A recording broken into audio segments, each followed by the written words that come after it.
Welcome back to the NLC. I'm still a little bit shaken from that interview, but okay. Now we should focus into Bifrost versus NYYRIKKI matchup. Obviously for NYYRIKKI, it's a stable game. They want to show themselves, but Bifrost though, if they lose, they can say goodbye to second place. You know, like emotive interviews aside, which are important for us to kind of get to know the players. I mean, we can have similar situations with a team who's out of playoffs against a team that's in it. Different emotions going to be flowing between both of these teams. And as I said, I think Bifrost occasionally can be kept caught sleeping a little bit in some of their drafts. So if they want to put their best foot forward going into playoffs, don't slip up today, because I think they might do. And it's about the stakes as well, because as you set up as well, JDXL just had a victory. Now they're pulling ahead of Bifrost. Bifrost will suddenly have to get a victory as well to stay even, and then it's about the games on Wednesday instead. So for Bifrost, it's so crucial that you don't lose this, so you at least still have some sort of control over your own destiny, although it is still dependent on what JDXL does on Wednesday. Nonetheless, this is a team that wants to be top 3, that already is top 3, that needs to showcase this as well. It's the same storyline we just had with JDXL, where it's like you're going up against an opponent who's already knocked out of playoffs. Quick, run the narratives again. We did it last game. Yes, exactly. Just reuse it. And I mean, it is a reused narrative because it is the exact same situation for Bifrost and JDXL. They're fighting against each other to get that top 2. If we get an Akali in the mid lane for Fury, I would be amazed and really happy as well. But let me go. Champion select is on. Rakan is going to be removed. Tahm Kench as well. And another thing is that these are the 2 teams that actually has a lot of Jinx priority instead. Abagnale gets taken away from his Rakan as well. I like that respect, but he's been looking absolutely phenomenal on it. Pitoska as well been taking over side lanes. We've also seen the Fiora. So they are just paying that diligence of respect to some of the scarier moments here we have seen from NYYRIKKI. So for those of you who are Gold Ball fans like myself, I get to pull up one of your lines now and saying, oh, this is going to be a very overloaded draft because we have a lot of nameplate bans. We've got a lot of names. It's like you've got the trainer mid taken away. Yes, you could say that's kind of priority, right? But it's not your Jinx, it's not your Aphelios, it's not your Xin Zhao, not your Hecarim. There is a lot left on the table. And why did they ban Renata? They didn't have to do that, but last ban from Bifrost as well, it will be that third Fiora ban. I think Ryze actually is fine to take away because he seems a little bit unmatched. Yes, you can go Twisted Fate, but once again, Ryze more playmaking potential the first 3 waves. But as you mentioned, Alex, it's the overloaded draft phenomenon once again. Sari has been left open. Jinx can be picked, and quite often Sari will love to have an enchanter by her side, but let's see what NYYRIKKI decide to round it off since Sao available as well. I think just like AD Sin would be great here. I think that I actually prefer in terms of like the 2 more meta, hyper range, hyper scaling AD carries. I think that Aphelios has more options into the zone because these have Graviton, right? So you have the point and click CC. Now if you lock in something like a Thresh alongside at some point, maybe something like Nautilus also not bad because you have the point and click ultimate. That can help. I think you can save your AD carry until a little your support until a little bit later. Xin Zhao is that pick which is left on the table. I'm thinking, oh, that's really important. Same like Hecarim for me in this instance. Like either you go for the backline dive, you get with the Hecarim, or I mean, that's okay too. It's point and click. It's one of the Seedress picks as well, and it's something that allows to lock down the Sari at least before she gets that movement speed amped up because she will outrun Volibear once she finally gets those stacks in. But definitely a normal pick of rotation coming through from the side of NYYRIKKI and Bifrost. I mean, they're answering with the Hecarim. You asked for something specifically, Archer. I'm not sure if he's playing with you, and he is. That's just the enchanter we talked about with Sari. He always does this. He knows me. Really want to see Nautilus now. I think this should be a really easy lock-in because Nautilus is already very good into Yuumi anyway. You can fight from level 1. You call down your jungler very, very early. This is all about 3v3 bot lane. It's all about getting prior in the mid lane to also go help out after that initial phase 2. And Hecarim does not really want any of that smoke. He doesn't really want to be down there, not that early into the game. And for people that haven't played the matchup with Nautilus and Yuumi, as soon as Yuumi dismounts us, you can literally just flash forward and just auto-attack her, and then you just start up the CC. So it is a very scary lane from Yuumi, and it doesn't really allow her to go out and proc the W and then go back to the host as much as she would like. But now, solo laners once again have been left open. I wonder that little Akali Fury hover, if that puts something into NYYRIKKI's mind as well, being like, oh god, does he want to play it? Do we need this could happen, yeah. I actually think that might not be bad because I think one of the best picks that NYYRIKKI go for here is something like that Twisted Fate that we're talking about in regards to having, you know, the second Ryze. I think that TF at this point, another point and click CC, another thing we should just pile on bot lane and stop Zeri getting online would be very, very valuable for NYYRIKKI. But at the same time, oh yeah, because I agree, but I also think it's valuable for Bifrost. I think that TF pick works great from both ends, really, in terms of playing. True. A lane in itself. But I think especially with the volley burst synergy you get where you can just disable a tower, then that click might and be click. a little bit of a champion that you might have to remove from the side of Bifrost. But on NYYRIKKI's side, they're taking away some of Shikari's stronger champions. And, you know, we talk a lot about Fury, we've talked a lot about Odie, but you cannot forget about Shikari either, because we, especially in the start of the split, was famous for getting a few solo kills himself as well, or at least a lot of priority in that top side. Gwen is still available. That's definitely one of Shikari's best picks. It's one of the S+ tier champions anyway in general. I'm surprised that wasn't taken away instead of something like the Redactin. Maybe they're just thinking hyper early game, not allowing any of this, unless they just think, oh, we want to force them into an AP pick. That doesn't make much sense to me. I feel like the Gwen would have been a more valuable ban. Did they just not ban anything? There's there? no ban from Bifrost. It is normal at this point. But on the other side, I want to know more because mid lane is completely available for Fury. Not only the Akali, but the Yari. He has been shining on that Yari. I know you like that champion. He actually builds Luden sometimes. That's pretty cool. Ooh, Petoska with That'll be why the Redactin was banned. That'll be why these champions are banned. It's like, I don't want to have the hard matchups.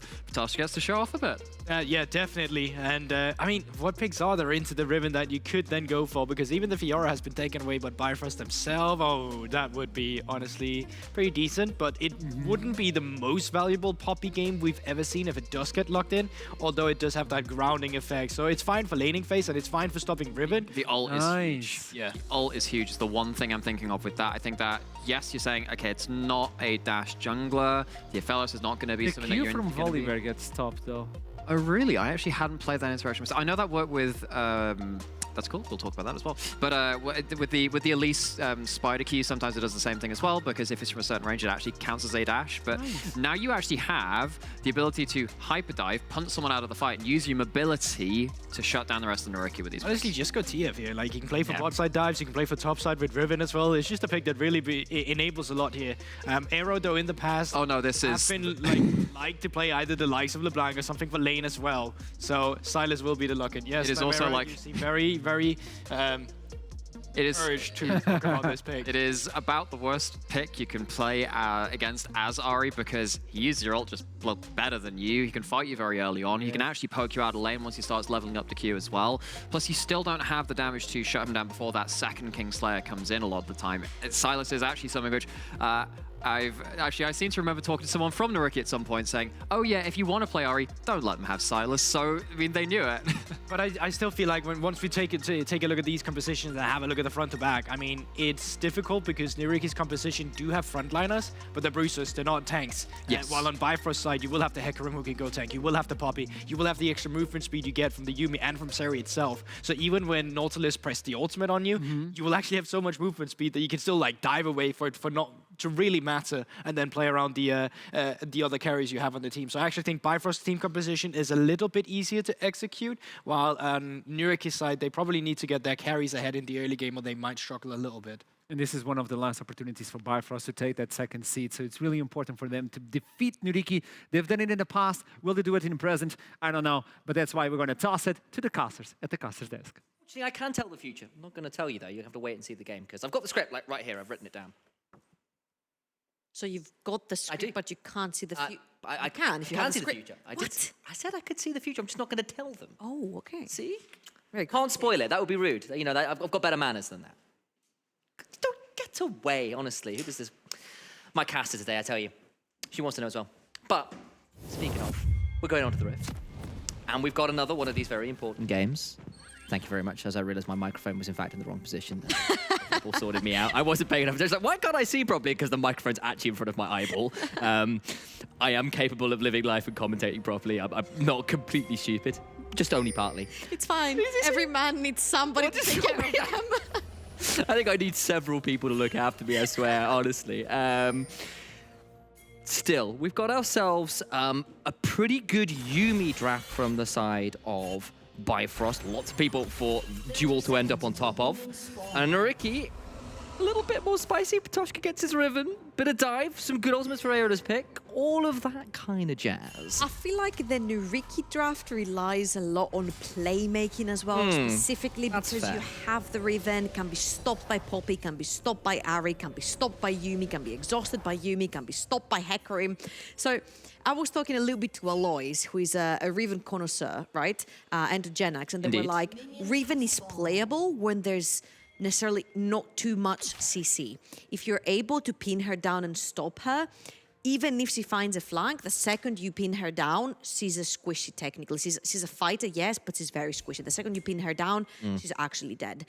But the fact that NYYRIKKI have other ways of distracting Bifrost. You've got the Volibear jumping in, you've got the sellers that can steal pretty much every ultimate under the sun from Bifrost, and you've got the Nautilus trying to make the plays. You can sort of take the attention away from Petoshka's Riven, and then maybe Petoshka can find a flank or a way into the fight. But it relies heavily on playmaking and heavily on what ultimate arrow is going to have, if Abagnale is going to find the correct hook. And then, of course, we have Azita on one of his very famous hypercars, either the Aphelios or the Jinx, this time it's the Aphelios. Absolutely. And in fairness, when NYYRIKKI have needed people to playmate, Petoshka and Abagnale have been at the top of the list to succeed doing that. Petoshka's Fiora getting early solo kills against Renekton. Early on, I think it was Kex Renekton doing a really good job there. He's done some crazy stuff with it. I feel like Petoshka sometimes has a coin in his pocket. He does. He likes to pick champions that enjoy the coin in the pocket. He likes to take the coin out and like... He's a gymnast. Flip it. He likes to backflip. Before the game. Exactly. And Maybe just not even before the game, just in-game. Like, pull it out of the pull it out of the game, flick it around. Well, I guess I'm pressing flash now. Let's see how it goes. You know, he's training for the Olympics. Going to be an Olympic gymnast at some point. Loves his flips. Anyway, he's got a champion where you're right. He's got room to play make, and he's not the only one that has it. And Desiderate here with a pretty nice little angle to maybe get onto Fury here. Aero to get level 3 potentially from that there way. There it is. Abscond Duck lands. Flash for that stun. Over the wall they come. Who needs Udyr? We can flash bear slap like that. That's very well played right there from the Desiderate. He's playing Volibear. He's a very early game ganking champion. He gets the setup from Aero. Really well done.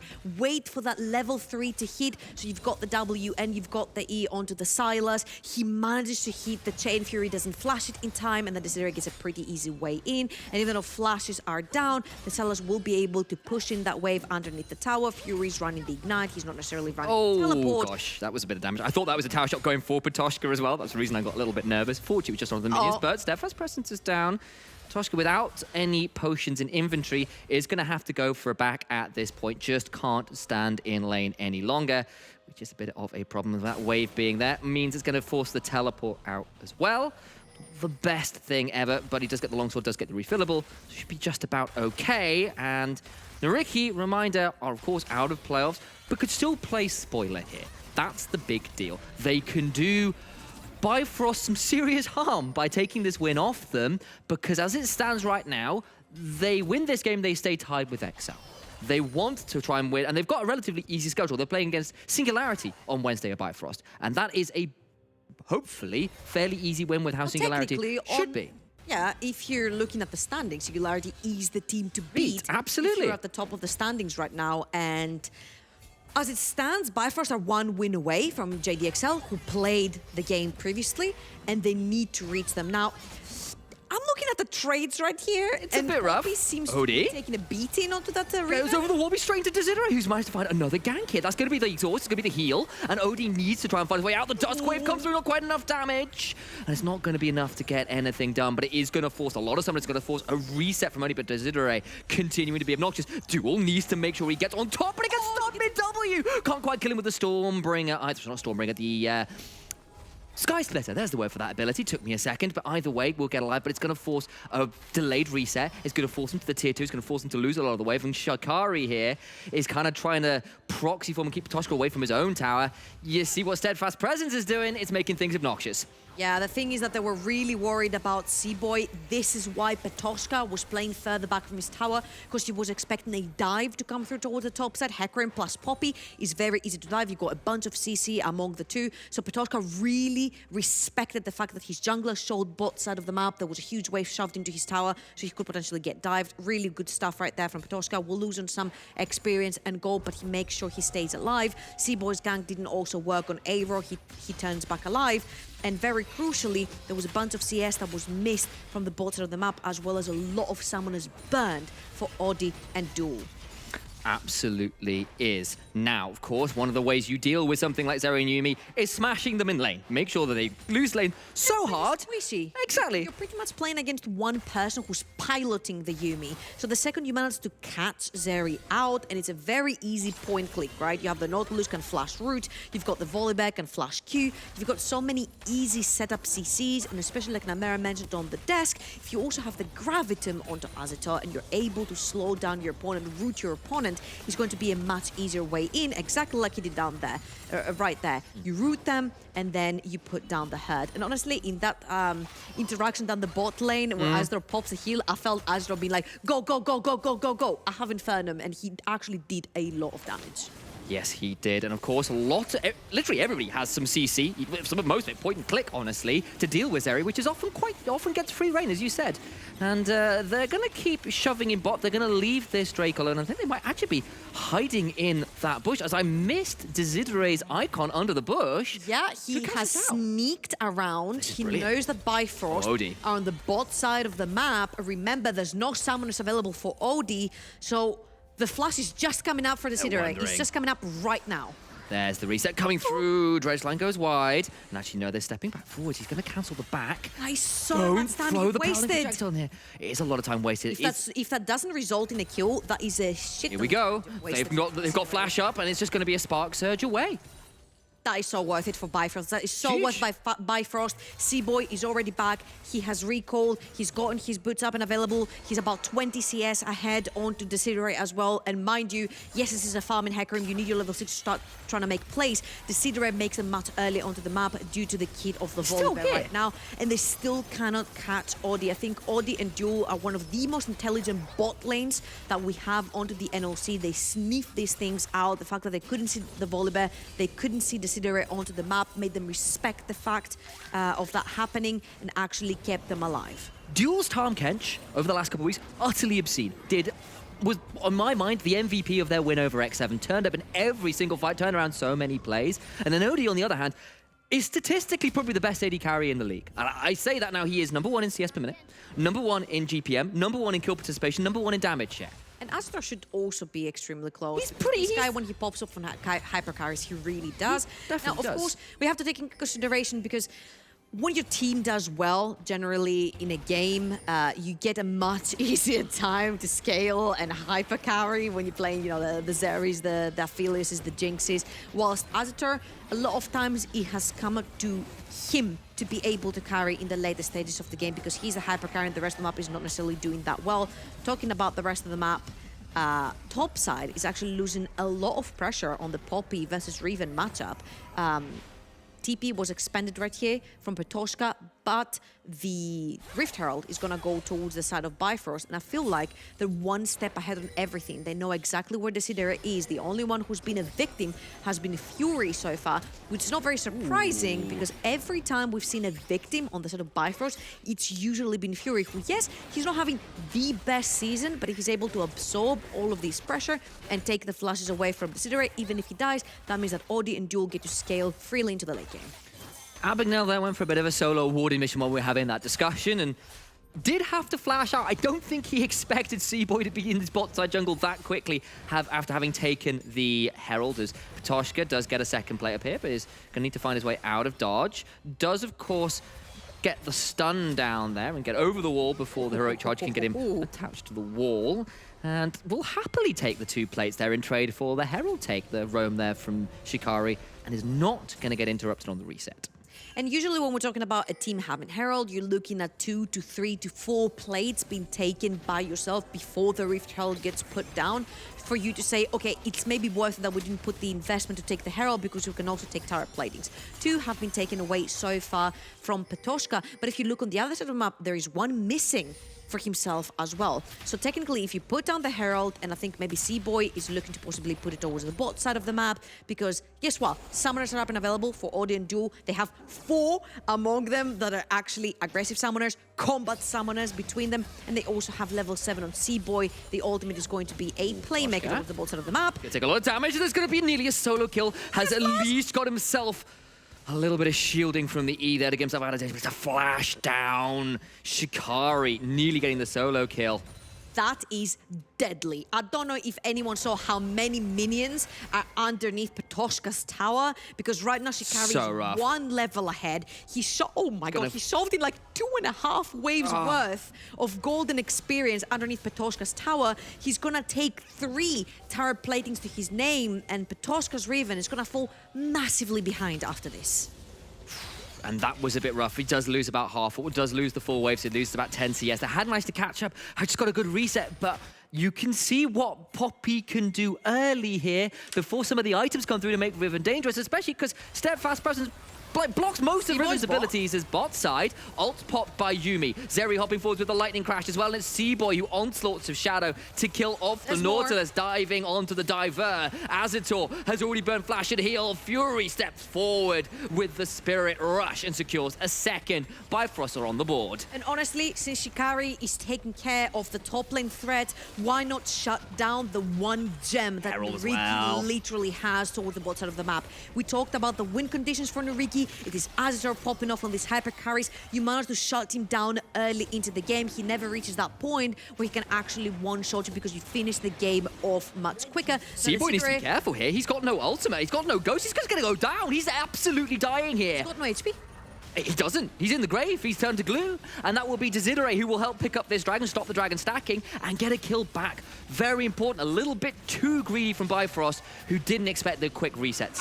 Kind of head scratcher because you want to take bot lane tower, but then your Ahri resets, and we see this again. As you can see, Abagnale does not have his fast available. You put down the ultimate from Yuumi, you pin him down in place, and then Seaboy gets a pretty quick kill secure right there. But wait, there's more, because Fury was able to push in his wave in the mid lane and roam towards the bot side of the map. They will get a very easy kill onto Azrael, who also had no summoners. But what you don't see after this is that Odi and Duel focus to take the bot lane tower first, and then Fury wants to back to be able to catch up with his wave in the mid lane that was being pushed by Patoshka, which means that leaves the Hecarim all alone with no ultimate, with no summoners, doing the dragon, and Seaboy's going to get punished for his overgreediness. Absolutely, and it swings Bifrost into about a 1.5, just over 1,000 gold lead, rather, just over. Let me finish that sentence correctly.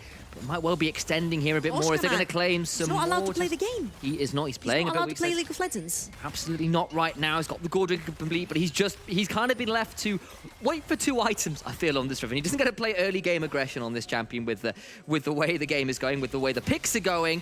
Instead, maybe NYYRIKKI will continue to play through Desiderae, who's been the point of focus. That'll be Fury popping down the Spirit Rush, but they do get out of danger.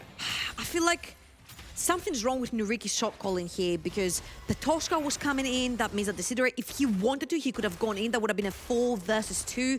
But 2 chains miss, 1 from Aero, and Abagnale's hook misses as well. That probably called off the engage, but Desiderae still wanted to go in, and Patoshka was coming in. Aero had the then it was stolen called Hecarim off, ult. Yeah. and you would have had... Same thing happened in the bot lane was when Azator popped his healing. He's like, go, go, go, go, go, go, go. Tower dive, but they don't do it. It feels like half members want to commit to the engage, half of them don't, and it has been the name of the game for NYYRIKKI. They have had pretty good chances of engaging, but then the shot calling might be getting a little bit messy in the course as well, and this is why we're seeing sort of a lot of different approaches to the game and how they want to play this early. And it's been a little interesting as well, because NYYRIKKI, generally speaking, haven't done so much playing through their mid-jungle. We've normally focused on their silence, but actually for this game, it has been the mid-jungle that have been the ones getting things done for NYYRIKKI when they've managed to get things done. But actually, over the last 5 to 10 minutes, it's really been Bifrost that I feel has come away with a better lead. Of course, they've got the 2 towers to none. They got the early Drake, even if that second one was a bit overeager. And now, Desiderae might be in a spot of bother. Does have the Stormbringer to maybe get out of danger. Has Flash as well. May have to use it. He's going to keep getting chased. Azator and Abagnale leaving him for dead. This is where you type in all chat, was it worth it though? He got the red buff. Was the red buff worth it though? It's just an extended handover. It's an extended handover, but now you can move all the way to the top side of the map, secure another Rift Herald, maybe put some pressure down on that mid lane tower. You've got Odi on the Zeri, who is very, very, very That's a lot of daggers. And what we haven't talked about yet, when we talk about slippery, we think Ahri ultimates, we think Zeri dashes, we think Yuumi, we think Hecarim. Very slippery champions in general. We look over to NYYRIKKI's side, I see 4 melee champions. Yep. 4. It is so hard to pilot 4 melee champions into all these mobility. Into Poppy, Yuumi? Yeah, all this mobility. And I was about to say, if you do reach them, Poppy's there to throw you back out.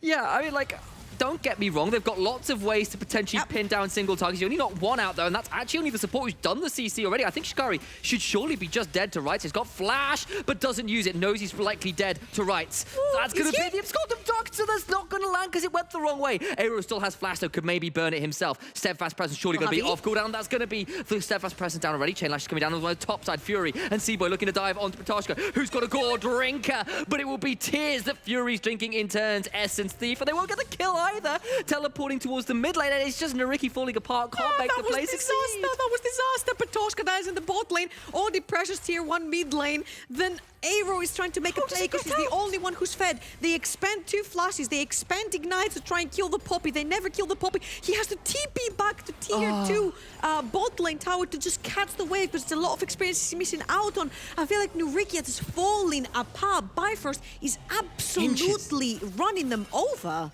They are, and actually, when I say was like, it's only a 1,500 gold lead, it's now more like 4,000, 4,500 actually, and that is a huge shift. They get that inner turret at the top in the top lane, which is worth about 800 gold if I remember my numbers correctly. Those inner towers worth so much gold, and the fact that NYYRIKKI have yet to get a single turret right now is such a big deal. We talked about the playmaking potential for NYYRIKKI. We talked about you have to keep them busy so that Patoshka can find a way in. Now this gets very difficult. Patoshka has been further behind, and Aero, even with the assistance of Abagnale, Ultimate, Flash, Ignite from Abagnale coming in, were not able to take down Shikari's Poppy. They expanded so much, and then Shikari ended up just walking out. The teleport was expanded from Aero as well, which means he can't necessarily push far down a lane, or Bifrost can very well transition that in a bit towards the top side of the map where the Baron is, because having 2 tanks and a Yuumi, you have a lot of sustain to just start hitting down that Baron with Seri. Herald number 2 summoned in the bot lane to try and secure another inner turret. Fury's trying to stick around for it best he can. Not sure how doable it's going to be. And actually, he's going to be in a 1v3. They step forward. Spirit's just there, but he's going to have to go over the wall. Stormbringer after, but there's a blast cone available. He'll surely be able to get out. You know what, Initialize? If that was AD Ari, Yep. you wouldn't need to use Spear Rush because we're taking the tower down. Yeah, okay. Nightmare is someone out there very angry. It's Patoshka now in a lot of danger. He's got a second blast cone and does exactly what Fury did on the other side of the map. Has got a honey fruit potentially. He's actually managed to stay relatively even in CS, considering he's been left alone where there's a lot of attention from Seaboy and the likes of the last few minutes. He has to also expend his teleport to get away. Odie was there. Where did he come from? From mid lane. Okay. No, I wasn't paying attention to the minimap there. I was looking elsewhere. Okay. That is Thank 2 you. teleports now that have been expended from the side of NYYRIKKI just to get away from trouble, which means that Wow, what did you do? not for me. Why are you speaking in the third person? Not for... She's never going to cast with me again. From now on, I don't allow anyone to call me Trouble anymore. What Everyone should happened? call me Trouble Inc. Trouble Link, okay. Not incorporated. Not incoming. incorporated. It's just, you're like Monsters Inc. It's like the subsidiary That's aside. Monsters Incorporated. Yeah, exactly. See, I'm Trouble Incoming. that's what it's short for. Wow. I genuinely thought it was incorporated. I'm not going to lie. I'm like, Wow. See, this is why the I is not capitalized. I just thought maybe you wrote like really aggressive fan fiction, so it's like ink is in writing. You know, like the stuff to write with. She's getting more and more exasperated with me. I've not really gone off the rails with her this really hard before. sad, man. Well, now everyone else knows as well. I'm as sad as Nightmare when he sees Everfrost on Ari. Oh, I think he gets even more sad when he sees a Lichbane. Talk to him about that at some point. He's really unhappy with Kara Viva's build, I'm just saying. Okay, still. Let's bring it back away from the slight hysteria. Okay, so right here NYYRIKKI are trying to make plays on the wrong side of the map. There is no way you're gonna pin down an Ari with ultimate and flash. It's gonna be so difficult. It's got Cosmic Drive as well. That's just so many since spells. you don't really have a Aphelios there with the Gravitum to pin her down first so all the CC can land on her. You're gonna be chasing her with Volver, you're gonna be chasing her with an Nautilus doesn't have flash. Now he has it up and available. So I think at this point, if you are NYYRIKKI, you're playing for Aphelios. You're playing and praying that Azetor is going to carry you through these fights. Okay. They can change so much CC that Azur's going to be able to put down the pew pew pew. You could think and maybe about win this. fights. Flash forward, this might be their moment to go. They've got the Hecarim, but it's a massive keeper's verdict that throws 2 out. There could still be a turnaround going over the wall. And of course, the Steadfast Press won't be able to stop it. And now, in comes the Dustwave. And there's Patoshka on the river. Of course it is. Who gets a double? Who gets an early lane? When you can pull off stuff like this. They find the turnaround. Stolen onslaught is Shadows, but starts the flight off. Odie and Duel, the only ones left remaining. But I don't think they can stop the Baron. They're going to have to try and find something. But this could be a huge turnaround. Talk about playmaking. Ricky found all the right plays in this fight. They take out the entire top side of the map from Bifrost, and only Zeri is around with a cat on her back.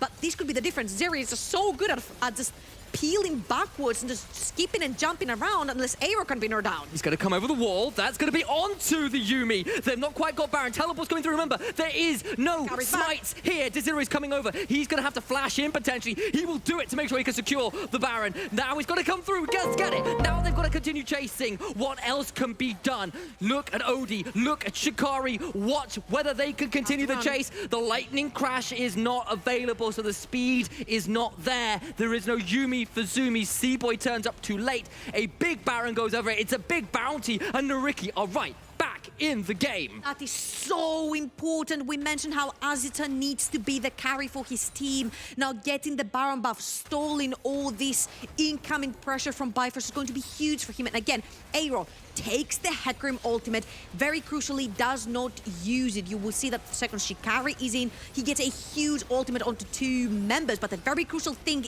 is that Azita has the lifesteal gun, which I forgot the name of, which keeps him alive until Patoshka is there. The second Shikari and Fury dust in. Patoshka absolutely dispatches of them. He's had enough of being bullied on that riven. Now he's bullying the opposition. Severum severs all opposition there. I've got you. And it solidifies a turnaround for NYYRIKKI and other alliterative options. 30 seconds or so until an Infernal Drake spawns. It would be sole point for Bifrost, but what that fight has done is brought pressure. It's brought items for NYYRIKKI, who can contest on a more even ground. You know what it's bought? It's bought an Hourglass for Silas. It's bought a second item for Patoshka's Raven, which is so freaking important here. And nonetheless, it's bought 2.5 items for that Aphelios, which is now standing on even ground versus Odie's Zeri, who's also sitting on 2.5 items available to him. So right now, what you need to do is create some space for Azita's Aphelios. Now, of course, Aphelios without a flash and without a heal versus all this jump and mobility that Bifrost's champions have here. It's going to be a no-go. Patoshka's being called, but look on the side. Aero is there. Can he healing, but that's a big use of the steadfast presence. He can't do enough to heal. Can't use broken wings or anything of the like to find his way out of there. Instead, Azator could maybe think about getting onto Seaboy here. He's, of course, got the Binding Eclipse. There's a fair amount of slowdown, but nothing more. And actually takes off the split pushes Baron, and just after we start praising Patoshka, he thought he had Aero around, just not close enough.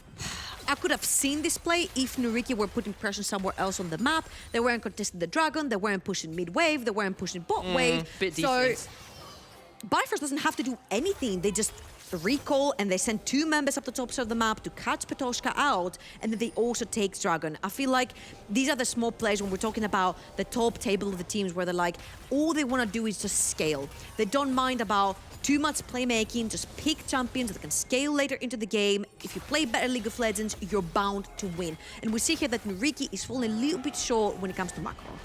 They are just a touch, just a little bit desync. Aero just a little too far away. The wave's not quite at the right place at the right time. And you can see the playmaking. You can see their ability to turn things around. But it's the additional details that at the top end of the NLC will get you punished. NYYRIKKI could be in trouble. It could be Patoshka in a dangerous position one more time, but he's aware of the danger and pulls away still. Sole point for Bifrost. They've got that win condition, but NYYRIKKI not as out of it as they were earlier on. They can play but it's going to be a massive fight in 3 minutes. So what have you got on the map? Exactly. Everything that's coming up is in 3 minutes plus for the Dragon, which is going to be sold for Bifrost, and it's 2+ minutes for Baron.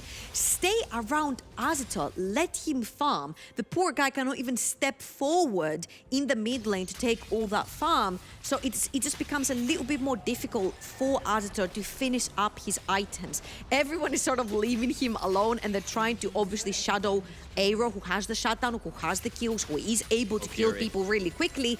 But again, Fury has his ultimate, he has his flash. I got a bit nervous. Unless you have Nautilus there to catch him after the dash, with the only ultimate, reason it's going to be really the difficult. only reason I say is I have seen recently Sylas into Ahri, where Sylas this was in the LCK, where Sylas steals the Ahri ult, and You just keep chasing. you RE, which is ironic, into Ahri. That was, you know, like you go for the stolen Spirit Rush into the Abscond Duct, and you basically cross a whole map onto the enemy, and it's like utterly ridiculous, and you can do it in like one Minus smooth one. move. What? Sorry. -1. Explain. What? Minus Have you never one. been on Twitch chat? I have, but I think I've He's missed alone again. They left him alone I'm so again. confused, but Azetor is in so much danger. He's of course got Severin for some healing. We'll throw that back get that bout, the healing back, but will not actually hit with the Moonlight Vigil. Will thus far miss. I understand you're trying to give him solo XP. I understand, but he cannot walk forward. And you're playing for the fight at Baron. You're playing for the fight at Infernal Dragon. You cannot afford for Azetor, for the Aphelios to lose his summoners just so he can try and breathe underneath almost his tower to try and clear out a wave. I think they have left Azetor way too much alone for somebody who can literally carry their entire game. You're gonna have to rely on your hyper carry in the next fights to come, and they're just here we go not again. shadowing him enough. They have got to sit around, but there's no Nautilus as yet. We've got about 30 seconds until Baron spawns, and you can just see the line of vision for Bifrost just better. Abagnale actually now here to potentially make a turnaround happen. Seaboy with Yuumi on top makes for a deadly duo, though, so decide not to turn around quite yet. Fury around as well.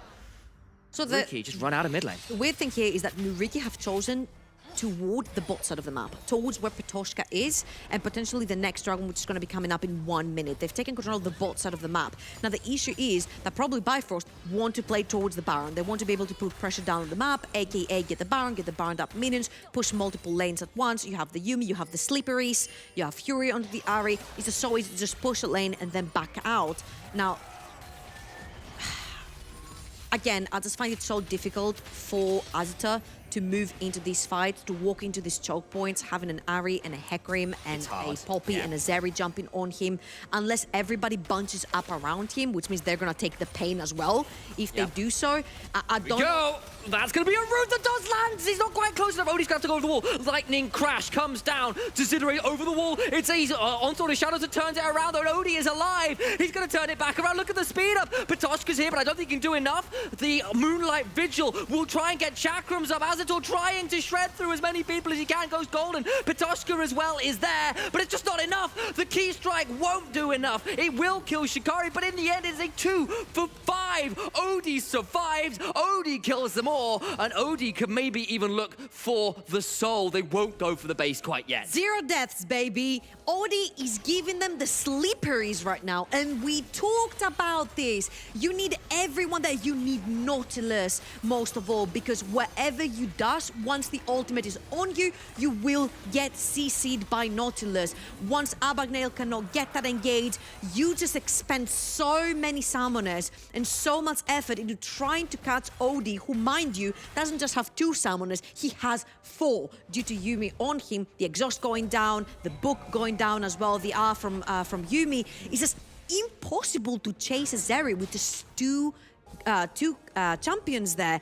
I really think that you need the Nautilus, you need Azetor to put down the damage, and again, the flash into the flash Q, and then the Sidere really overextends right there to try and catch Odie off guard, and they just both get completely obliterated. We talked about this again. Azetor here, he has no summoners. Yes, he could potentially outplay this fight if he had summoners together with Petoshka, but he doesn't. And he's stuck right in the center of 4 members from the sort of Bifrost. It's just so difficult to play this fight. And it comes from these very small mistakes that were made earlier where Azator is just not being looked after. He loses his summoners. He's trying to walk into a fight. He gets completely run over. 4 items now on Odie, and he's like, I thought they got him. I thought with the Everfrost, with the flash stun, they could do it, but the exhaust came through him, and Aero didn't do enough damage, even at 3 items. And now with Soul, they can do so much work. They can start shoving through mid lane. Patoshka might be trying to catch up Fury here on the side, but just so much damage. 4 items. Zeri is just disgusting. Change that burst fire to full auto. 2 dead, and that will be Baron. I think the earlier contests from NYYRIKKI are a thing of the past now. Yeah, now it's becoming really difficult to play the game, especially when you're being singled out like Bifrost. They have the ways to pin you down. And we talked about NYYRIKKI's composition and we said they're going to have to be the playmakers here. They're going to have to play to perfection to be able to catch people off guard, to be able to keep people busy while Asdar is putting down the damage. And that has not been the case. Also, you're trying to kill a target that has Yumi on them and you don't bring any Grievous wounds to the party. You're not going to be killing anyone, buddy. No. She's at 4 items. She's got a Yumi. She's 6-0-6, by the by. Has just gone and picked up a Tear as a last item here, interestingly.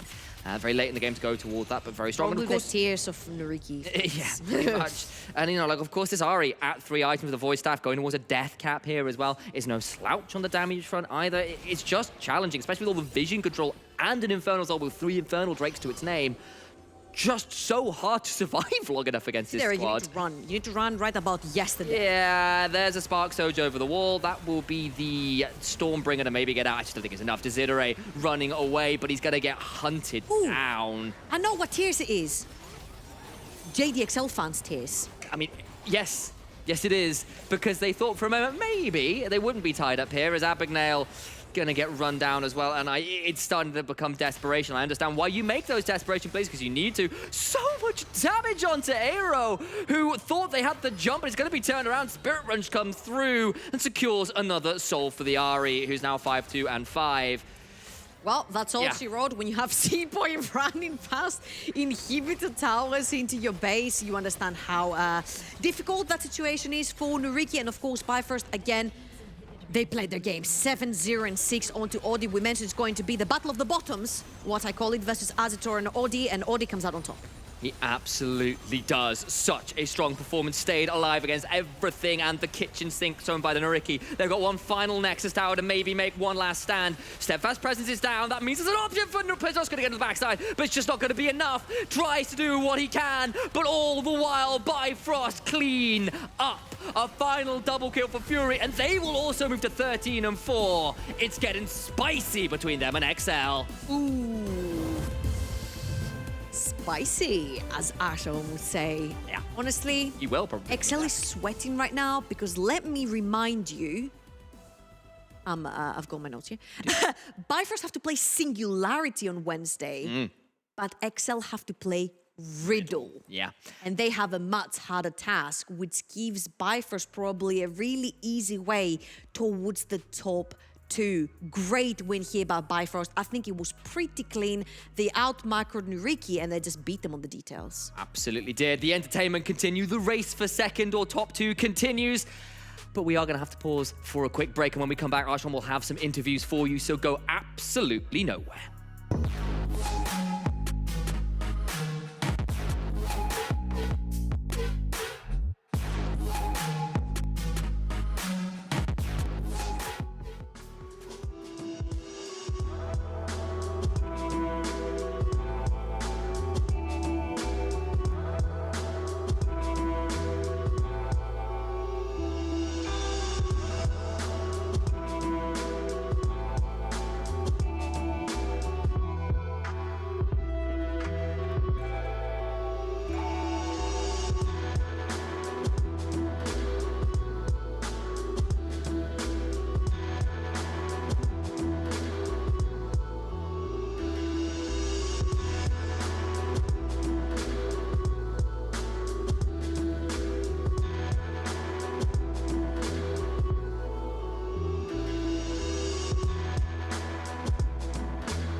Welcome back to the NLC after this game with the victory by Bifrost versus NYYRIKKI. Also, I would like to welcome everybody back at Twitch. I know we have a lot of new viewers. So to tell you a little bit about the story, it is week 9, day 1. So last week of the split, we already have 6 teams locked in playoffs, but we don't know what seeds they're going to have. Everybody can change out of nowhere. So today is really important and the games are going to be wonderful. So stick around and have fun on this Northern League of Legends Championship. Now, moving on into the interviews, I know I have someone with me by Bifrost. It is the jungler, the Hecarim. It is C-Boy who's sitting and waiting. Hello, C-Boy. Welcome. Hello. It is lovely to have you back after a really good winning for Bifrost. How you feel? Yeah, I feel good. The game was going really good until I think the blue buff fight, and then after that we had to pick ourselves up and actually because we were having a bit of fun because it was a bit boring. We kind of just got everything we wanted in game, and they didn't really contest. So yeah. Tell me something. I noticed that there was a lot of attention towards the bot side to deny the Zeri and you playing the Hecarim. You took all that time to farm up, so what was the decision behind this? Because I know they were struggling in the bot side, they were heavily targeting the bot side, but you stayed comfortably in the jungle. What was the decision? What was the plan by Bifrost? We knew that they needed to try to shut down the Zeri Yumi, otherwise in mid-late game they're just gonna take over. And when I play Hecarim, I like just farming and then letting my team know, oh yeah, it's fine. I'm getting his camps. Don't worry. Just don't die bot, and then I'll get ahead. Good call. That's the solo queue call. Don't die. I'll win 1v9. Tell me something. I'm noticing the champion select. There is one ban missing. What happened, C-Boy? Yeah, there was a bit of miscommunication. Our coach asked I think there was 7 seconds left or something. And then his doorbell rang, so his dog started barking in the background. And he was just yelling, Riven, Riven. And then Duel asked, why would we ban Draven? And then we ended up not banning anything. And then we said, nah, it's fine. They're probably not going to pick Riven. And then they picked Riven on R4. And we were like, would have been nice with that ban. Okay, so you missed the ban out of the dogs barking and specifically for the top side Petoska Riven. But you picked Poppy and it worked wonderful. Were you expecting Poppy to be so good versus Riven?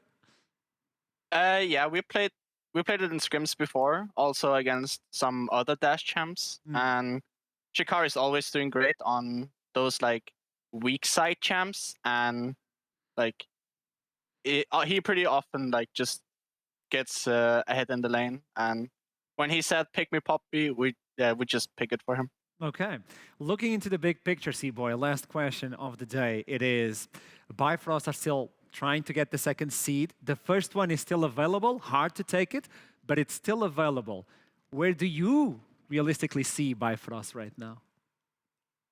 I think we are a top 2 team. I think we had some unfortunate losses. I think we are better than both JDXL and X7 right now. But they have been more consistent throughout the split. So it's not really in our hands to get top 2. We need XL to lose and we need to win. So even though we might get third, I'm still very comfortable or confident in that we will win NLC in playoffs. Nice. So you're telling me that it's not up to you to take first seed, but to take first place in playoffs. Yeah. That is a spicy take, C-Boy. Thank you so much for the interview. It was a pleasure to have you back with us. And I'll see you Wednesday. Who knows? Who knows what's going to happen? Maybe. Maybe. Thank you so much, C-Boy. Thank you. And there you go, Bifrost, top 2. Who knows if they're going to take the first spot out of playoffs. I like the idea of we don't care what sort of seed we take into playoffs. We just have to win everything. And this is a team with a lot of power. Fury back in Assassins, it's always lovely. Playing the Ahri with no attack speed and no AD build. So that is, to me, a good situation for the mid lane of Bifrost. But now looking into the other side, NYYRIKKI, I know Desidre will be with us on the interview to understand what happened. And obviously the team is locked out of playoffs, but you want to show NYYRIKKI's team composition and the way they've been powering and upgrading themselves throughout the entire split. So Desidre, are you there with me? There he Hey. is. Welcome back.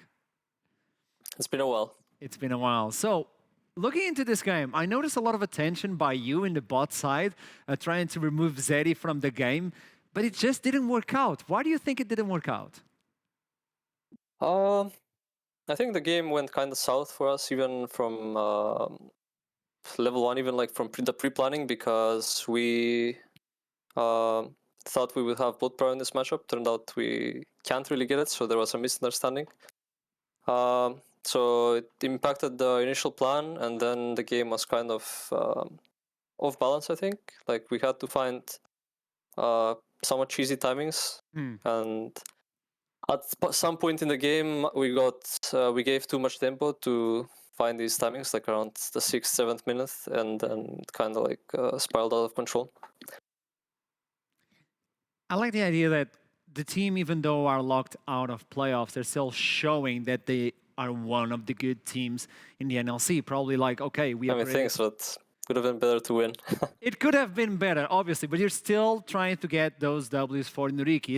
Is the team still waiting to get more victories until the end of the NLC to show everybody what NYYRIKKI is all about, or is the spirit or the mindset of the team going a little bit low after being locked out of playoffs?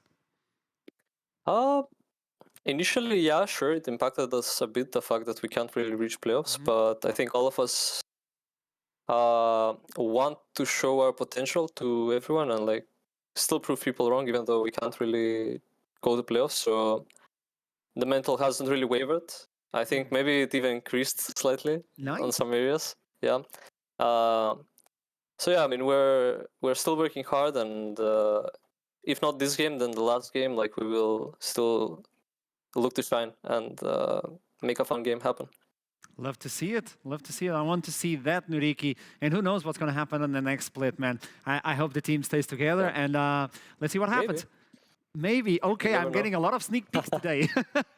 I mean, I didn't say anything. Maybe not. Who knows? Maybe. Who knows, man? Who knows? These interviews are killing me. Thank you so much for another one. You're my favorite host, by the way, just so you know, if we don't get to interview again. Man, don't say that. Don't say that, man. No, really. Thank you so much for this. It's a pleasure. Believe me, it's a pleasure. It's my first time hosting, and I'm loving all the NLC. So thank you so much for this. Yeah, that's great. And I'll see you soon. I hope I get to see you soon, man. Yeah. Bye-bye. Bye-bye. I mean, I cannot lose these players, man. Please don't do this to me. Don't do this to me. I love them. So don't do this to me. Obviously, we're going to jump into the next game. My heart can't take it, by the way. It is going to be X7, the top of the standings, versus Vanir, 3rd place. So this is like a sneak peek of playoffs. Don't miss it. Don't go anywhere. I'll see you soon. Don't go anywhere. I'm watching.